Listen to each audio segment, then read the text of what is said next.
Bienvenue dans cette nouvelle édition du 12-15. Voici les titres. Les Nations Unies tirent la sonnette d'alarme quant à la situation actuelle au Mali et appellent les différentes parties à un véritable dialogue. Les déclarations d'intention n'ont en effet pas permis de ramener la stabilité dans le pays. L'Égypte et la Guinée-Bissau sont à nouveau admises au sein de l'Union africaine. Ce mercredi, l'organisation panafricaine a annoncé mettre fin à la suspension qui touchait les deux pays. Les détails dans cette édition et suite de la Coupe du Monde. La Côte d'Ivoire affronte ce jeudi la Colombie, une équipe redoutable. Pour en parler avec nous sur ce plateau, José Douglas, notre journaliste sportif. Alors que le Conseil de sécurité de l'ONU examinait le renouvellement du mandat de la MINUSMA, la mission onusienne déployée au Mali, les Nations Unies ont appelé les Maliens à entamer des discussions sur l'avenir de leur pays. Selon l'ONU, le statu quo ne peut plus durer et un retour à la stabilité ne pourra se faire sans un véritable dialogue. À noter que les mouvements armés regroupés en deux plateformes différentes se sont engagés à discuter avec Bamako, mais personne ne s'est encore rendu à la table de négociation. Écoutez à ce propos Abdoulaye Diop, ministre malien des Affaires étrangères. Nous en avons eu la preuve lors de l'assaut contre les forces armées maliennes le 17 mai à Kidal. Les premiers éléments de témoignage attestent que les assassinats perpétrés contre les fonctionnaires de l'État malien portent clairement la signature d'organisations et de groupes terroristes. Le gouvernement de la République du Mali est d'avis avec la conférence des chefs d'État et de gouvernement de la CEDEAO que pour aider notre pays à recouvrer la souveraineté sur l'ensemble du territoire national, y compris Kidal, le Conseil de sécurité des Nations Unies doit renforcer le mandat de la MINUSMA, lui de doter aussi des moyens et d'effectifs pour lui permettre d'assurer convenablement sa mission de garante de l'application des accords de Ouagadougou du 18 juin. Guinée-Bissau et Égypte, deux pays qui viennent récemment d'en finir avec le régime de transition et qui viennent d'élire un nouveau président. S'ajoute à cela la formation d'un gouvernement, des éléments qui leur ont permis de réintégrer l'Union africaine. L'organisation les avait en effet suspendus. La Guinée-Bissau après le coup d'État militaire de mars 2012, l'Égypte après celui de juillet 2013. Karine Loubanzadio. C'est une nouvelle majeure attendue par ces deux pays. L'Égypte et la Guinée-Bissau sont à nouveau admises au sein de l'Union africaine. Ce mercredi, l'organisation panafricaine a levé les suspensions de l'Égypte, écartées il y a près d'un an après le renversement par l'armée du président Mohamed Morsi, et de la Guinée-Bissau, suspendue après le coup d'État militaire de 2012. La décision de l'Union africaine est une nouvelle salutaire, parce qu'elle permet de réintégrer deux pays frères dans la communauté africaine. Et cette annonce vient célébrer et encourager la démocratie dans le continent. Il ne faut pas oublier que le socle doctrinal de l'Union africaine repose essentiellement sur la paix et la démocratie. Donc cette décision permettra aux autorités des deux pays de retourner à l'ordre constitutionnel.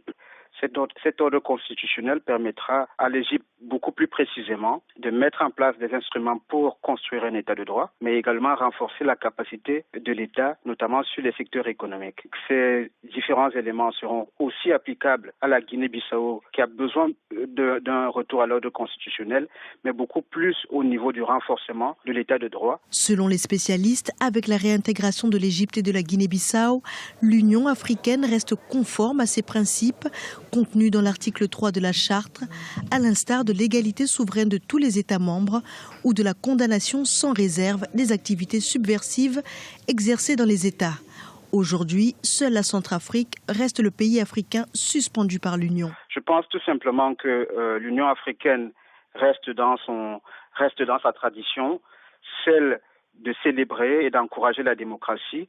Je pense que la Centrafrique n'a pas toujours eu à retrouver l'ordre constitutionnel au sein du pays. Et aujourd'hui, le pays traverse une crise humanitaire sans précédent. Dans le contexte de la mondialisation et du panafricanisme, racine de l'unité africaine, la réintégration de ces deux pays au sein de la communauté devrait renforcer la coopération continentale tant politique qu'économique. Une prime à la démocratie qui devrait contribuer à la promotion du développement de l'Afrique. L'élection présidentielle mauritanienne doit avoir lieu ce samedi et 5 candidats sont en lice, dont le président et grand favori de ce scrutin, Mohamed Ould Abdelaziz. La campagne électorale, quant à elle, prend fin ce jeudi soir. Dernière ligne droite donc pour les prétendants à la magistrature suprême. Écoutez à ce propos notre correspondant en Mauritanie, Franck Noudofina. Les différents candidats présents dans cette course à la présidentielle préparent pour ce soir leur dernier meeting.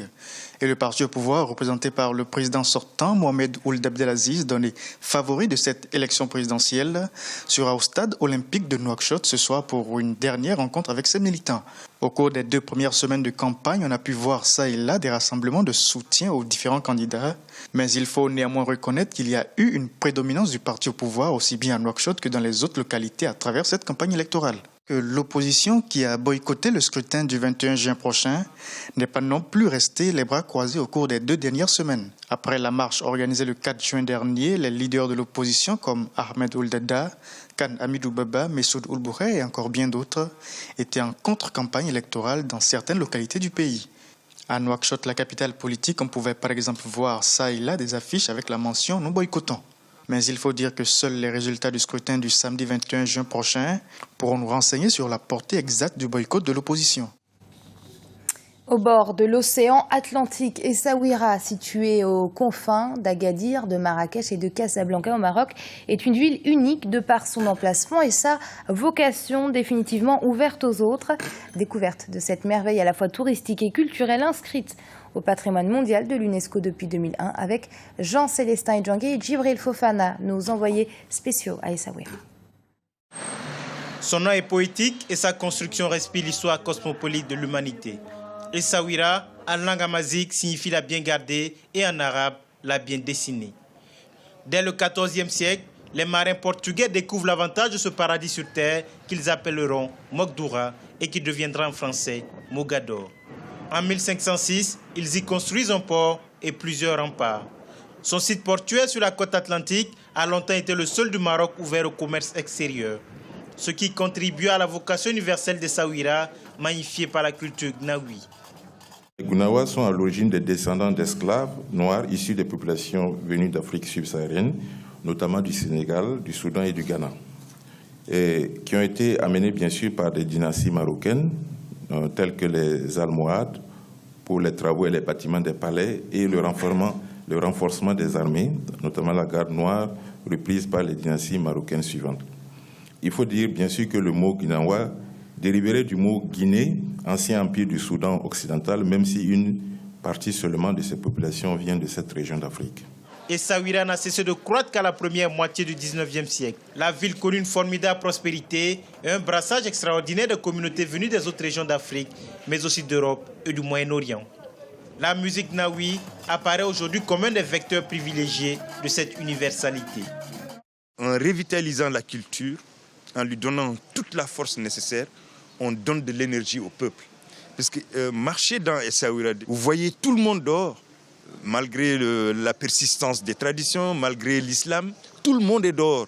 C'est extraordinaire. Seule la musique peut le faire. Seule la culture peut rassembler des différences.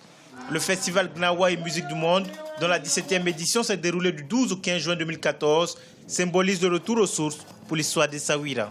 Une cité de 70 000 habitants qui, le temps d'une rencontre, redonne au Maroc son ambition légitime d'être le centre du monde. Un monde que le royaume chérifien entend bien léguer comme héritage aux générations à venir. Et la Coupe du Monde du Brésil se poursuit. Avec nous pour en parler, José Douglas, journaliste sportif à la rédaction. José, bienvenue. Merci. Et la grosse affiche, José, de ce jour, c'est la Côte d'Ivoire qui affronte la Colombie, une équipe qui fait peur. Oui, tout à fait, Amira. Voyons d'abord ce tableau du groupe C. Et la Côte d'Ivoire va-t-elle sauver l'honneur du continent? Tout un peuple attend cette rencontre contre la redoutable équipe de la Colombie. Jusqu'à présent, les résultats ne sont pas encore très probants pour nos sélections africaines et les espoirs reposent sur les épaules des Ivoiriens. Didier Yakonam, sur qui l'entraîneur Sabri Lamouchi compte énormément, est absent et il aurait voulu récupérer justement son joueur Sabri. Écoutez ce qu'il dit à la presse. Nous espérons le récupérer le plus tôt possible contre la Grèce. Et si les choses se passent bien, on aura peut-être une chance supplémentaire de voir Yakonan sur le terrain si la Côte d'Ivoire va un peu plus loin. Didier sait à quel point il est important pour nous et nous savons à quel point il est important pour lui de compter sur tout le monde. Nous sommes en phase complètement.